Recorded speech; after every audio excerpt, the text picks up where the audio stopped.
신부 쪽 부모님은 저쪽으로 이동해 주세요. 안내 직원의 말이 끝나자 결혼식장 안이 동시에 움직이기 시작했습니다. 의자가 밀리고 사람들이 일어나고 옷자락이 스치는 소리가 났죠. 저는 그 자리에서 일어나지 않았습니다. 일어날 이유가 없어서가 아니라 몸이 말을 듣지 않았기 때문입니다. 그때 신부가 인사를 하러 제 쪽으로 걸어왔습니다.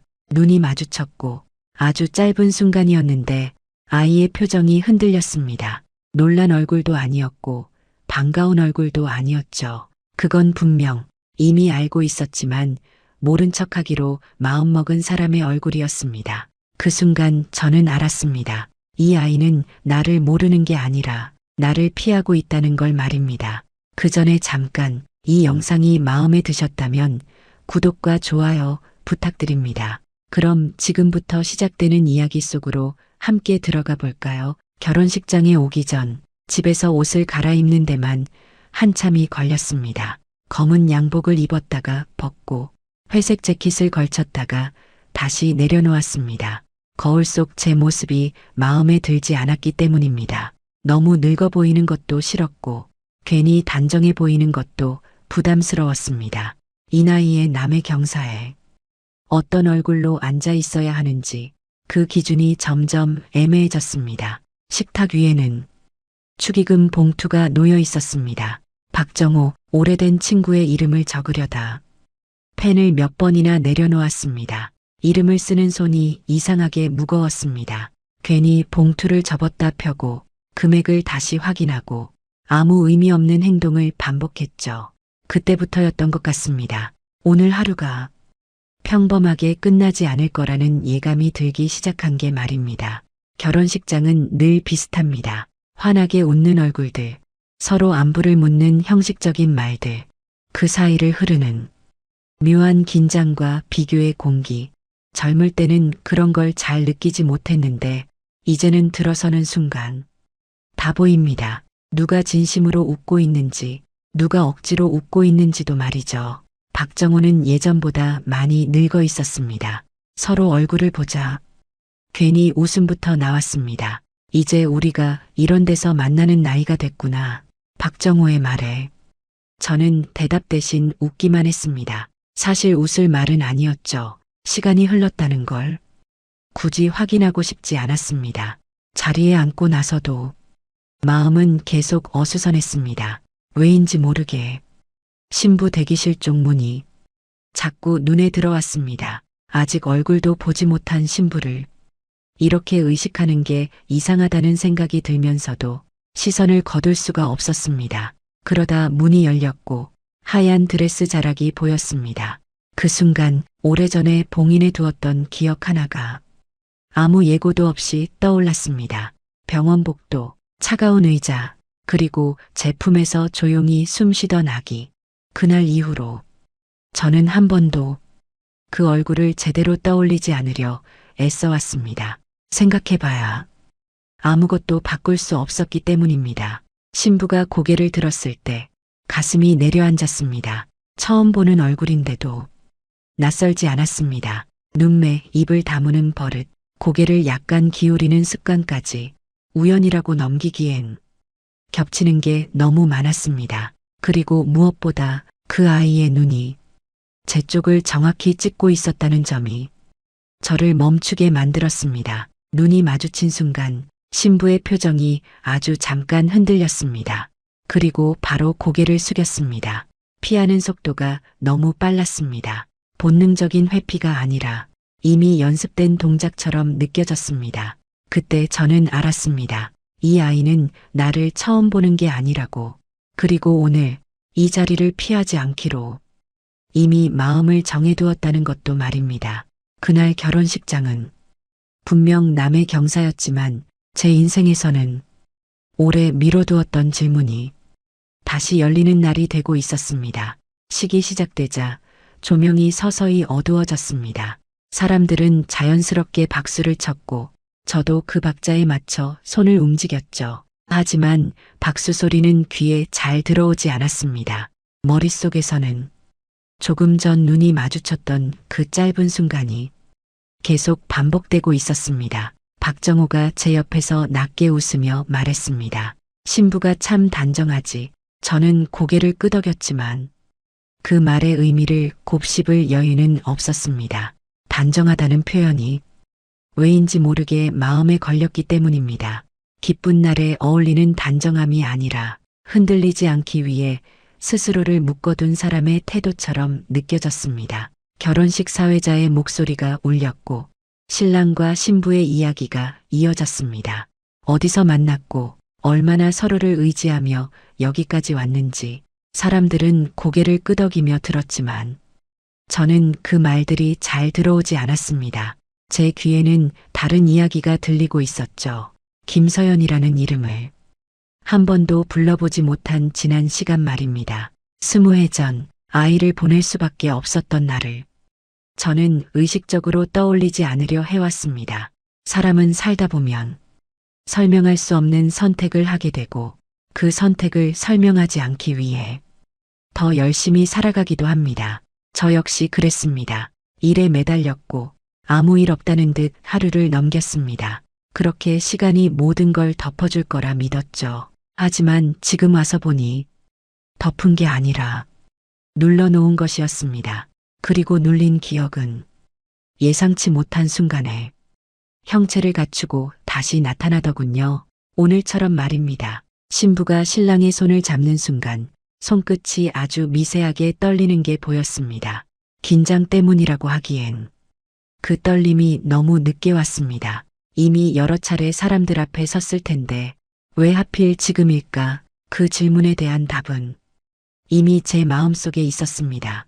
김서연은 이 결혼식을 준비하면서 오늘을 수없이 상상했을 겁니다. 신부로 서 있는 자신과 객석 어딘가에 앉아 있을 저를 함께 떠올리면서 말이죠. 그 상상 속에서 어떤 표정을 지어야 할지, 어디까지 다가가고 어디서 멈춰야 할지까지 이미 정해두었을지도 모릅니다. 그 생각이 들자 가슴이 답답해졌습니다. 미안함 때문만은 아니었습니다. 제가 알지 못하는 사이 김서연은 이미 자기 삶의 중요한 선택들을 혼자서 해왔다는 사실이 늦게 와서야 실감났기 때문입니다. 시기 중반을 넘기며 사람들 사이에서 작은 훌쩍임이 들렸습니다. 감동의 눈물인지 분위기에 휩쓸린 반응인지 이제는 잘 구분되지 않습니다. 나이가 들면 감정이 무뎌진다고들 하지만 사실은 어떤 감정에 반응해야 하는지 더 조심스러워지는 것뿐이라는 생각이 들었습니다. 저는 김서연을 다시 바라봤습니다. 이번에는 고개를 숙인 채 차분히 서 있었습니다.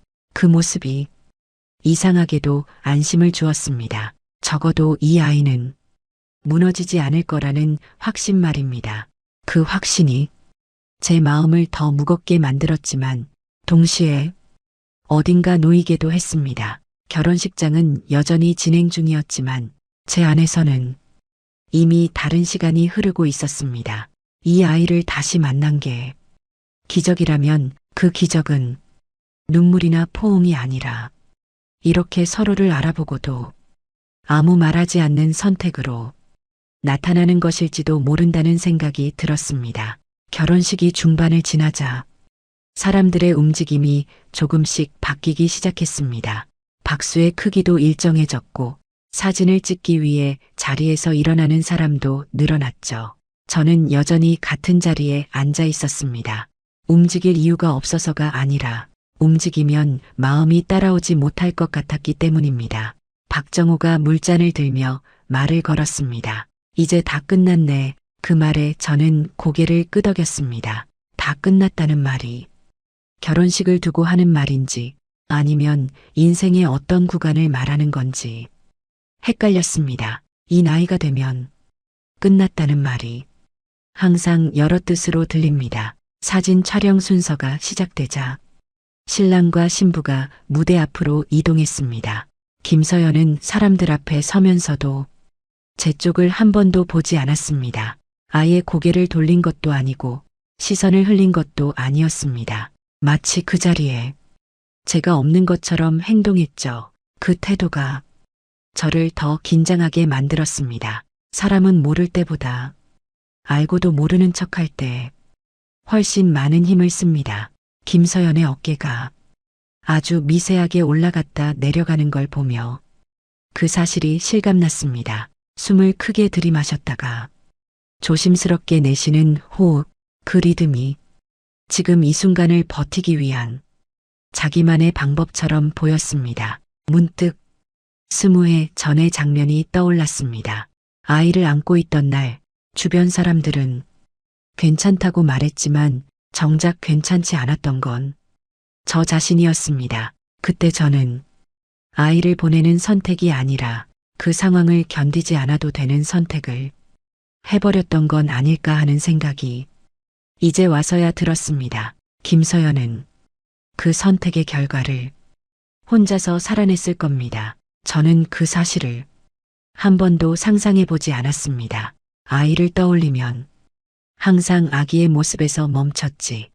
자라서 어른이 된 모습까지 생각해 본 적은 거의 없었죠. 그게 가장 편한 방식이었기 때문입니다. 사진 촬영 도중 김서연의 어머니가 제 근처를 지나갔습니다. 그분의 표정은 평온했지만 눈빛은 흔들리지 않았습니다. 그 눈을 보는 순간 이 결혼식에 저 말고도 이미 알고 있는 사람이 더 있다는 걸 확실히 느꼈습니다. 김서연의 선택은 혼자만의 결정이 아니었을지도 모른다는 생각이 그때 처음 들었습니다. 그분과 시선이 아주 잠깐 마주쳤습니다. 놀람도 경계도 없었습니다. 대신 알고 있다는 눈빛이었습니다. 설명은 없었지만 이미 합의된 침묵처럼 느껴졌습니다. 그 시선 하나로 이 상황이 우연이 아니라는 확신이 더 단단해졌습니다. 사진 촬영이 끝나자 사람들은 박수를 쳤고 김서연은 그제야 아주 짧게 숨을 내쉬었습니다. 그 순간 저는 이 아이가 얼마나 오래 이 장면을 준비해 왔는지 짐작할 수 있었습니다.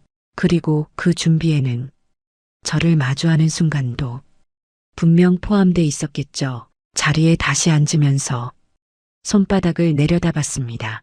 아무 일도 하지 않았는데 손이 묘하게 저려 있었습니다. 이 나이에 아무 말도 하지 않는 선택이 이렇게 어려울 줄은 미처 몰랐습니다. 말을 삼킨다는 건 생각보다 많은 체력을 요구합니다. 김서연은 여전히 저를 보지 않았습니다. 하지만 저는 압니다. 보지 않는 게 아니라 보고 있다는 걸 말입니다. 이 침묵은 우연이 아니라 김서연이 정한 거리라는 것도요. 그 거리를 지키는 일이 지금의 제 역할이라는 생각이 조금씩 마음에 자리 잡기 시작했습니다. 결혼식장은 계속해서 다음 순서로 넘어가고 있었지만 제 안에서는 이제 막 하나의 장면이 끝나고 있었습니다. 아직 말하지 않은 이야기가 어디까지 이어질지 알 수는 없었지만 적어도 오늘은 그 시작점이라는 사실만은 분명해지고 있었습니다. 사진 촬영이 모두 끝나자 결혼식장의 공기가 눈에 띄게 달라졌습니다. 의식이 끝났다는 안도감 때문인지 사람들 표정이 한결 풀렸고 웃음소리도 조금 더 커졌습니다. 그 변화가 제게는 오히려 부담으로 다가왔습니다. 이제는 더 숨길 수 없는 시간이 다가오고 있다는 느낌이 들었기 때문입니다. 박정호는 여러 사람에게 둘러싸여 축하 인사를 받고 있었습니다. 아버지라는 자리에서 자랑과 안도의 표정을 동시에 짓고 있었죠. 저는 그 모습을 보며 괜히 시선을 돌렸습니다. 그 얼굴을 오래 보고 있으면 제가 여기 앉아 있는 이유가 더 분명해질 것 같았기 때문입니다. 식사가 시작되자 접시들이 테이블 위에 차려졌습니다. 정성스럽게 준비된 음식들이었지만 젓가락이 잘 가지 않았습니다. 한 입을 먹고 씹는 척만 하다가 내려놓는 일이 반복됐죠. 나이가 들면 이런 자리에서 입맛이 떨어지는 이유를 이제는 알 것 같습니다. 몸보다 마음이 먼저 자리를 떠나버리기 때문입니다. 김서연은 신랑과 함께 하객 테이블을 돌며 인사를 하고 있었습니다. 웃음은 여전히 단정했고 말투도 흐트러짐이 없었습니다. 누구에게나 공평한 거리, 누구에게나 같은 각도의 인사, 그 철저함이 이상하게도 마음을 아프게 했습니다. 저에게만 다른 얼굴을 보여주지 않겠다는 강한 결심처럼 느껴졌기 때문입니다. 제 차례가 올지도 모른다는 생각에 몸이 조금 굳었습니다. 말을 건네면 어떻게 반응해야 할지, 아무 말도 하지 않으면 그 침묵이 어떤 의미로 남을지 머릿속에서 수십 가지 경우의 수가 스쳤습니다. 하지만 동시에 김서연이 이미 모든 선택을 끝냈다는 확신도 들었습니다. 제가 고민하는 동안에도 이 아이는 이미 자기 기준을 세워두었을 겁니다. 잠시 후 김서연은 제 테이블 앞까지 왔다가 한 사람을 사이에 두고 멈췄습니다. 그 미묘한 거리, 다가오지도 완전히 멀어지지도 않은 위치, 그 자리에서 김서연은 고개를 숙여 인사만 했습니다. 아주 짧게, 그리고 바로 시선을 돌렸죠. 그 인사가 오늘 가장 형식적인 인사처럼 보이면서도 가장 많은 의미를 담고 있는 것 같았습니다. 그 순간 가슴이 묘하게 내려앉았습니다. 서운함 때문이 아니라 이 아이가 얼마나 많은 밤을 이 장면을 상상하며 보냈을지 늦게 와서야 실감났기 때문입니다. 어른이 된다는 건 이렇게 미리 아파하고 미리 결정하고 미리 책임지는 일인지도 모르겠다는 생각이 들었습니다.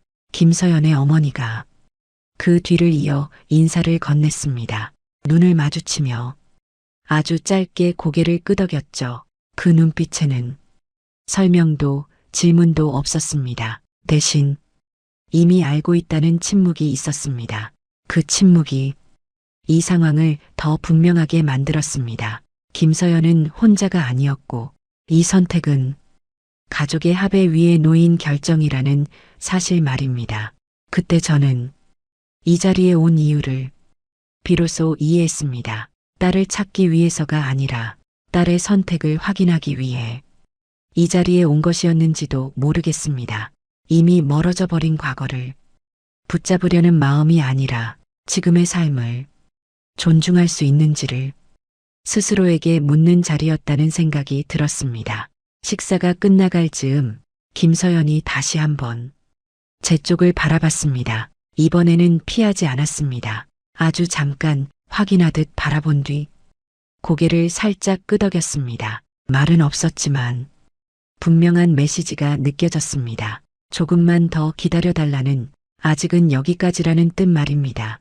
그 신호를 받아들이는데 생각보다 많은 시간이 필요하지 않았습니다. 아마도 저는 이미 마음속으로 그 선택을 받아들일 준비를 하고 있었던 것 같습니다. 이제 남은 건 말을 꺼내는 용기가 아니라 말을 꺼내지 않는 책임이었습니다. 결혼식장은 점점 비워지고 있었고 사람들은 각자의 일상으로 돌아갈 준비를 하고 있었습니다. 저 역시 자리에 앉아 있지만 마음은 이미 다음 장면으로 이동하고 있었습니다. 이 침묵이 어디까지 이어질지, 그리고 언제쯤 말로 바뀔지 알 수는 없었지만 적어도 지금은 이 선택이 김서연을 위한 것이라는 사실만은 분명해지고 있었습니다. 결혼식장이 거의 정리될 무렵이었습니다. 의자 사이를 오가던 사람들도 하나둘 사라지고 남아있는 얼굴들은 대부분 가족이거나 아주 가까운 지인뿐이었죠. 이제야 이 공간이 본래의 크기를 되찾은 것처럼 느껴졌습니다. 축하의 소음이 빠져나가자 그 자리에 남은 건 각자의 진짜 표정이었습니다. 박정호는 마지막까지 손님을 배웅하느라 분주했습니다. 아버지라는 자리는 끝까지 자리를 비울 수 없는 역할이라는 걸 그제야 다시 실감했습니다. 저는 그 모습을 멀찍이서 바라보며 묘한 감정에 잠겼습니다. 부러움이라기엔 늦었고 후회라고 하기엔 이미 오래 지나버린 시간이었죠. 김서연은 신랑과 잠시 떨어져 신부 대기실 쪽으로 향했습니다. 걸음이 조금 느려졌고 어깨가 눈에 띄게 내려앉았습니다. 그제야 보였습니다. 하루 종일 단단히 쥐고 있던 힘이 조금씩 풀리고 있다는 게 말입니다. 사람들 앞에서는 끝까지 무너지지 않으려 했던 사람이 비로소 혼자가 되는 순간이었습니다. 저는 자리에서 일어났습니다. 누군가 부른 것도 아니고 정해진 약속이 있었던 것도 아니지만 이제는 움직여야 할 때라는 생각이 들었기 때문입니다. 걸음을 옮기는 동안 마음속에서는 계속해서 하나의 질문이 반복됐습니다. 지금 이 순간 나는 어떤 사람으로 남아야 하는가 하는 질문 말입니다. 복도는 생각보다 조용했습니다. 결혼식장 안과 달리 여기에는 음악도 웃음도 없었죠. 벽에 붙은 안내 표지와 은은한 조명만이 공간을 채우고 있었습니다. 그 단순함이 오히려 숨을 쉬게 해주었습니다. 사람은 가끔 이런 빈 공간에서야 자기 생각을 제대로 듣게 됩니다. 김서연은 창가에 서 있었습니다. 드레스 자락을 살짝 잡은 채 밖을 보고 있었죠. 등 뒤에서 부르지 않았는데도 김서연은 제가 온 걸 알아챘습니다. 천천히 고개를 돌렸고 눈이 마주쳤습니다. 이번에는 피하지 않았습니다. 하지만 반가움도 없었습니다. 그 눈빛은 이미 준비된 대화를 앞둔 사람의 얼굴이었습니다. 김서연이 먼저 입을 열었습니다. 오늘 생각보다 많이 긴장했어요. 그 말은 신부로서의 고백이었고 동시에 딸로서의 솔직함처럼 들렸습니다. 저는 고개를 끄덕였습니다. 괜히 말을 보태지 않았습니다. 이 순간에는 듣는 사람이 되는 게 더 중요하다는 걸 알았기 때문입니다. 김서연은 잠시 말을 멈췄다가 조용히 이어갔습니다. 저 이미 다 알고 있었어요. 그 문장은 예상했던 말이었지만 막상 듣고 나니 가슴 안쪽이 서늘해졌습니다. 알고 있었다는 사실보다 그 시간을 혼자서 견뎌왔다는 점이 더 크게 다가왔기 때문입니다. 김서연은 기록을 이야기했고 이름을 이야기했고 얼굴을 찾아봤던 날들을 이야기했습니다. 하지만 그 말투에는 분노도 원망도 없었습니다. 마치 이미 지나간 일을 차분히 정리하는 사람처럼 보였습니다. 그 모습이 저를 더 작게 만들었습니다. 그래도 찾아오지는 않았어요. 김서연의 말에 저는 고개를 들었습니다. 그 이유를 묻지 않았는데도 김서연은 알고 있었습니다. 이미 충분히 힘들어 보였거든요. 그 한마디에 설명도 변명도 모두 의미를 잃었습니다. 그 말은 저를 이해하려는 말이 아니라 자기 삶을 지키려는 말이었기 때문입니다. 그 앞에서 저는 아무 말도 하지 못했습니다. 사과를 하자니 너무 늦은 것 같았고 설명을 하자니 지금의 김서연에게는 필요 없는 이야기처럼 느껴졌습니다. 그래서 선택한 건 침묵이었습니다. 도망이 아니라 김서연의 선택을 존중하는 방식으로서의 침묵 말입니다. 김서연은 제 반응을 잠시 지켜보다가 조용히 말했습니다. 오늘만은 아무 일도 없었던 날로 남기고 싶어요. 그 말에는 부탁이 섞여 있었고 동시에 분명한 선이 그어져 있었습니다. 저는 짧게 대답했습니다. 알겠다. 그 한마디에 지금 할 수 있는 모든 감정을 담아냈습니다. 김서연은 고개를 숙였고 저는 그 모습을 끝까지 바라보았습니다. 이제야 알 것 같았습니다. 부모라는 자리는 끝까지 붙잡는 자리가 아니라 필요할 때 물러설 줄 아는 자리일지도 모른다는 걸 말입니다. 집으로 돌아오는 길은 이상할 만큼 조용했습니다. 라디오를 켜지도 않았고 창문을 열지도 않았습니다.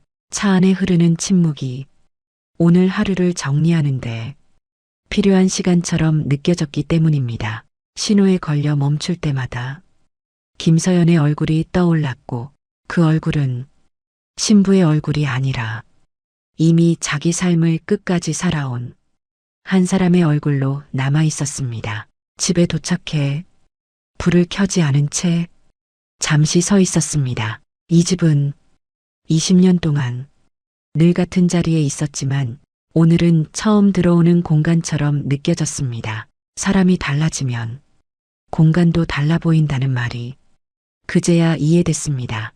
옷을 벗어 걸고 거울 앞에 섰습니다. 거울 속 제 얼굴은 예전보다 많이 늙어 있었고 주름도 깊어졌지만 이상하게 낯설지는 않았습니다. 김서연이 말했던 버텨온 얼굴이라는 표현이 머릿속에서 다시 떠올랐습니다. 저는 그동안 잘 살아온 게 아니라 그저 버텨온 사람이었는지도 모릅니다. 의자에 앉아 손을 무릎 위에 올려놓고 한참을 움직이지 않았습니다. 사과하지 못한 말, 설명하지 않은 이유, 꺼내지 않은 진실들이 차례로 떠올랐지만 이상하게도 말하지 않은 선택을 후회하고 싶지는 않았습니다. 그건 도망이 아니라 김서연이 선택한 삶을 지켜주는 방식이었기 때문입니다. 생각해보면 부모라는 자리는 항상 설명하는 자리였던 것 같습니다. 왜 그랬는지, 어쩔 수 없었는지, 최선이었다는 말을 끝없이 반복해왔죠. 하지만 오늘 알게 됐습니다. 어떤 순간에는 설명하지 않는 것이 가장 큰 책임일 수도 있다는 걸 말입니다. 김서연은 이미 저 없이도 자기 삶을 완성해 온 사람이었습니다. 결혼이라는 선택도, 침묵이라는 선택도 누군가에게 기대서 한 것이 아니라 스스로 결정한 것이었죠. 그 앞에서 제가 할 수 있는 일은 늦은 변명이 아니라 조용한 인정이었습니다. 불을 끄고 침대에 누웠을 때 쉽게 잠이 오지는 않았습니다. 하지만 예전처럼 가슴이 죄어오르지도 않았습니다. 오늘 하루는 기적도 아니었고 재회도 아니었지만 분명 하나의 결론이었습니다. 잃어버린 딸을 다시 만난 날이 아니라 이미 어른이 된 딸을 존중하는 법을 배운 날 말입니다. 앞으로 김서연을 다시 볼 수 있을지는 모릅니다. 어쩌면 다시 만나지 못할 수도 있겠죠. 하지만 그 가능성조차 이제는 받아들일 수 있을 것 같았습니다. 잘 살고 있다면 그걸로 충분하다는 말이 이제는 위로가 아니라 사실처럼 느껴졌기 때문입니다. 눈을 감기 전 마지막으로 이런 생각이 들었습니다. 부모라는 이름은 곁에 있는 사람만이 아니라 끝까지 물러날 수 있는 사람에게도 허락되는 이름일지 모른다고 말입니다. 그리고 오늘 저는 그 이름을 조금 늦게 배운 것 같습니다. 오늘 이야기를 들어주셔서 감사합니다. 영상 보시고 느끼신 감정 댓글로 함께 나눠주세요. 여러분의 한마디가 누군가에겐 큰 위로가 될 수 있습니다. 영상이 마음에 드셨다면 구독과 좋아요, 응원 부탁드립니다. 오늘도 귀한 시간 내어주시고 끝까지 시청해주신 구독자, 시청자 여러분 진심으로 감사드립니다. 항상 건강하세요.